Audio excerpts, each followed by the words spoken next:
تو ہمیں کہیں سے بھی یہ چیز نہیں ملتی، اور اگر ہمیں ملتی ہے تو کیا نعوذ باللہ ثم نعوذ باللہ محمد رسول اللہ صلی اللہ علیہ وسلم کو نہیں ملی، آپ کے صحابہ کو نہیں ملی، تابعین کو نہیں ملی، خلفاء کو نہیں ملی، اور دیگر جتنے صحابہ کرام نبی صلی اللہ علیہ وسلم پر جان نچھاور کرنے والے تھے ان کو نہیں ملی؟ اور اسی طرح جو فقہا ہیں، ائمہ اربع ہیں، محدثین ہیں، آپ صلی اللہ علیہ وسلم کے زمانے کے قریب کے لوگ ہیں، ان کو یہ نہیں ملی۔ انہوں نے کیوں نہیں اس طرح خوشی منائی جس طرح آج ہمارے ہاں منائی جاتی ہے؟ کیا فل یفرحو کا معنی جو ہمارے ہاں آج غلط مفہوم کے ساتھ رائج کیا جا رہا ہے، بتایا جا رہا ہے، وہ صحابہ کو نہیں پتا تھا نعوذ باللہ؟ حالانکہ وہ تو عربی دان تھے، ہم تو عجمی ہیں، اردو طبقہ ہے، ہمیں تو عربی پتہ ہی نہیں ہے، اس کے ماخذ نہیں پتا، اس کا اصل نہیں پتا، اس کے سیاق و سباق نہیں پتا، تو ہم کیسے اس کو جان لیتے ہیں؟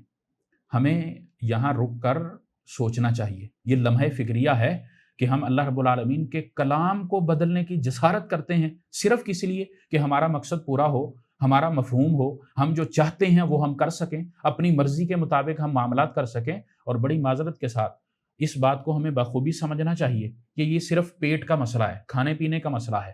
اگر آپ میلاد منانے کے لیے کسی پیر صاحب کو، کسی بڑے مولانا حضرات کو بلائیں گے نا، اور ان کو کہیں بس آئیں، تلاوت کریں اور چلے جائیں، آپ ان کو پک اینڈ ڈراپ بھی نہ دیں، ان کو جیب خرچ بھی نہ دیں، ان کو پروٹوکول بھی نہ دیں، میں دعوے کے ساتھ کرتا ہوں کہ وہ آپ کے ساتھ وہیں جھگڑا کر کے جائے گا۔ اس کا یہ میلاد آپ کے پیسوں کی خاطر ہے، اپنی جیب کی خاطر ہے، کوئی قرآن و سنت سے یہ ثابت نہیں، یہ اس کے لیے باعث اجر نہیں وہ بنا رہا، بلکہ وہ بزنس کر رہا ہے، وہ پیسے کما رہا ہے، وہ پیٹ کی خاطر آ رہا ہے، وہ اس کو بھرنے کی خاطر آ رہا ہے، اور پیٹ یہ تو قبر کی مٹی ہی بھرے گی، انسان کے بس کی بات نہیں ہے کہ وہ اس کو بھر سکے، جیسا کہ رسول اللہ صلی اللہ علیہ وسلم کی اس میں حدیث مبارکہ بھی ہے۔ آپ صلی اللہ علیہ وسلم نے فرمایا اگر انسان کو پہاڑ جتنا بھی سونا مل جائے یا وادی کے مطابق اس کو کوئی چیز مل جائے، دنیا مل جائے، 2 وادیاں تک مل جائیں، وہ تیسری کی خواہش کرے گا، اس کے پیٹ کو اس کی قبر کی مٹی بھرے گی۔ تو یہ تو معاملہ اس طرح کا ہے، یہ دین اسلام شریعت نہیں ہے۔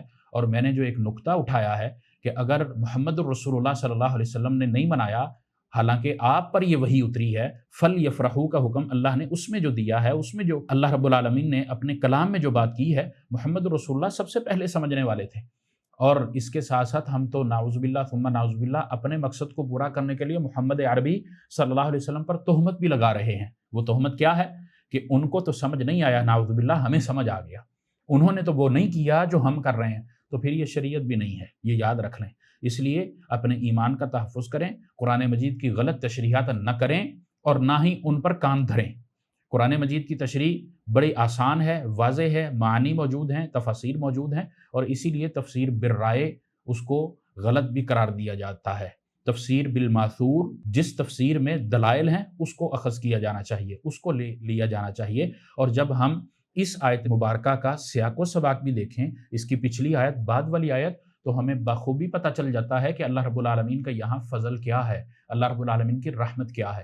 اسی طرح اس آیت مبارکہ کے اندر ایک اور چیز بھی ہے، وہ چیز یہ ہے کہ انسان کو اس خوشی کے بارے میں بتایا جا رہا ہے جو اس کی ابدی ہے، ہمیشہ رہنے والی ہے۔ دنیا میں اعمال کرے گا، آخرت یہاں سے مراد ہے۔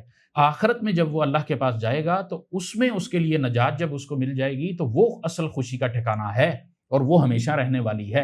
ہوا خیر مما یجمعون، اللہ رب العالمین نے ایک ایک چیز واضح کر کے بتلائی ہے۔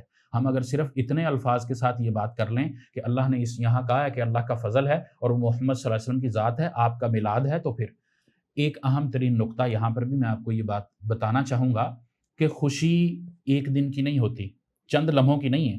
فل یفرحو کا معنی میں نے واضح کیا کہ خوشی منانا اور خوش ہونا دونوں الگ الگ ہیں۔ اگر خوشی منانے والوں سے میں یہ سوال کروں جو اس لفظ کو دلیل بنا کر خوشی منانے کے لیے میلاد اور دیگر چیزیں، خرافات اور بدعات ایجاد کرتے ہیں، مناتے ہیں، اور وقت کے ساتھ ساتھ بڑھاتے چلتے جا رہے ہیں، ان سے میرا یہ سوال ہے کہ خوشی جو منائی جا رہی ہے وہ ایک ٹائم کے لیے کیوں ہے، ایک وقت کے لیے کیوں ہے، ایک دن کے لیے کیوں ہے؟ اگر فل یفرحو کا ہم نے معنی لینا ہی ہے تو پھر وہ تو ہمیشہ ہونا چاہیے، اس کے اندر ہمیشگی ہے۔ انسان بالغ ہوا ہے، مسلمان ہے، اس کو خوشی ہونی چاہیے کہ محمد رسول اللہ صلی اللہ علیہ وسلم کی بعثت ہوئی، میں ان کا امتی ہوں، میں ان کی تعلیمات کے مطابق اپنی زندگی کو گزاروں۔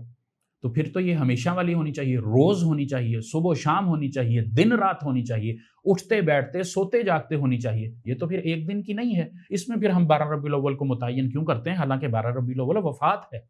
تو اس لیے یہ دعوت فکر ہے اور سوچنے کا مرحلہ ہے، اور سوچنا بھی تھوڑا نہیں، پورا سوچنا ہے۔ کیوں؟ کیونکہ اس کا انحصار ہمارے اعمال پر ہے۔ اگر ہم ٹھہر کر سوچ لیں گے اپنے اعمال کی حفاظت کر لیں گے، ورنہ ہم قرآن مجید کے غلط معنی کر کے، غلط تشریح کر کے اپنی دنیا اور آخرت دونوں کو تباہ و برباد کر لیں گے۔ اللہ رب العالمین ہمیں صحیح سمجھ کے ساتھ عمل کی توفیق عطا فرمائے۔ وصلی اللہ وسلم علی نبینا محمد۔